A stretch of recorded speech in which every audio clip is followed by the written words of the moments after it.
one more company slips out of my grasp just when I think I have sewn up all the loose ends. I'm talking about NDTV. You know something funny? This person, the person who started this company, is so full of hubris. I have to tell you a few stories here, because now that Adani has bought 29%, that is the 𝗣𝗚𝘂𝗍𝘂𝘀𝘀 portion, which in my opinion was falsely transferred. There was a serious quid pro quo allegation. 𝗣𝗂𝘀𝗊𝘂𝘀𝘀 is in trouble, ICICI Bank is in trouble. Mr. Prannoy Roy, then flying high, invites him for an interview, lobs him very simple balls that he hits for sixers. Stalin, are you listening? Sixers. And then suddenly ICICI is good again. He has three aspirants for managerial ambitions. All three of them go on to become MDs of various banks. Teen Didiya they were called. I'm saying all these things because ICICI, after that interview, gave a loan, a very, very sweet loan to NDTV. There are so many misappropriations and scandals around this whole NDTV operation. I'm wondering what's going to happen when Adani acquires all of this. I believe that the 26.5% that has been talked about that he's going to acquire has already been acquired by some fake entities and shadow firms, from whom there will be a direct transfer into Adani's group, and then suddenly Adani will declare that he has 55% and hence he has the majority ownership. Think about this. The Roys were not allowed to fly abroad, and then suddenly the floodgates opened. Now they are in South Africa, and he's saying that NDTV wasn't consulted. What consultation do you want? Just take what you have, dude, and be settle down in South Africa. Just be a good riddance. Don't come back to India. We have had enough of your moralizing, and let Indians live their life and let them get some serious good news for a change. Anyway, what does Adani get from NDTV? This is basically Ambani 2.0 is Adani, because he's trying to do the same thing that Ambani used to do, trying to get, acquire media companies and then use that to kind of amplify his goodness and suppress all the not so goodness. Remember that Dr. Subramanian Swamy had told that Adani is one of the biggest trapeze artists, and he has explained what he means by that.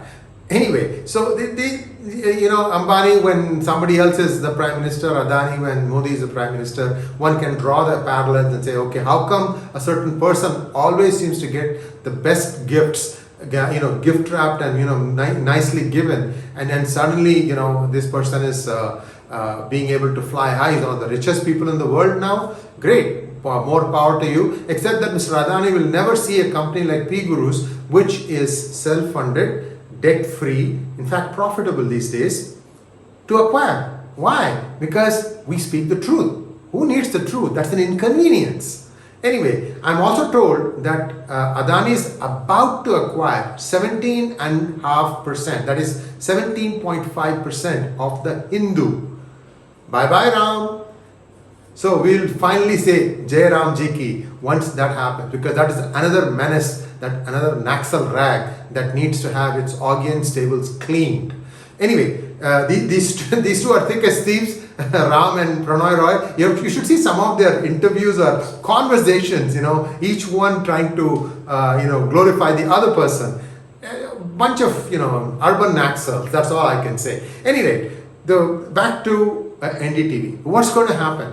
I'm told that there are talks to now ease out the likes of Srinivasan Jain, Ravish Kumar, Nidhi Razan for a certain package. Bye-bye, don't come back ever again. And NDTV will be reconstituted with Adani-esque people, and they will all be the ones who will be talking about Om Adaniyaya Namaha, Om Modiyaya Namaha, Om Amit Shahaya Namaha, Om Yogi. I don't know about Yogi. Anyway, so this is what's going to happen on NDTV. Suddenly NDTV will be predicting huge wins for BJP across the land, and Adani will say that, well, the truth has finally prevailed.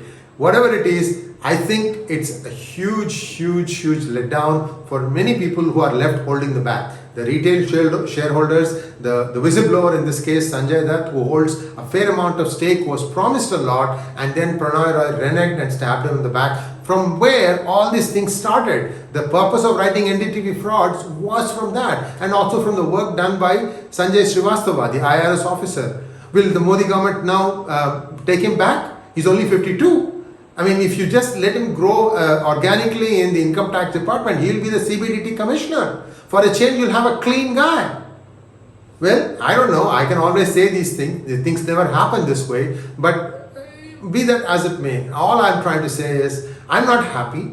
I'm not unhappy. I think this is just a sideways motion. One management group was singing the praises of one community or one party. Now it's going to be doing the same thing of somebody else. And people will just become, inured to this. People have stopped watching NDTV, so it doesn't really matter. Except, the only thing about NDTV that I keep saying this to you folks is that this is one of the few channels that you can watch in United Kingdom, in Europe, in South Africa, in many countries where there is a significant amount of Indian diaspora present. So for those people, well, maybe now they'll say Modi Ashtakam, Modi Sahasranamam, and so on and so forth. Thanks for watching. Please like, share and subscribe to our channel. Don't forget to click on the bell button for notifications, and also if you think that this video was useful, please consider donating using super thanks button. Also, I have written a book called NDTV Frauds. I don't have the paperback version anymore. There are some people selling them. Feel free to buy them, but you can get the ebook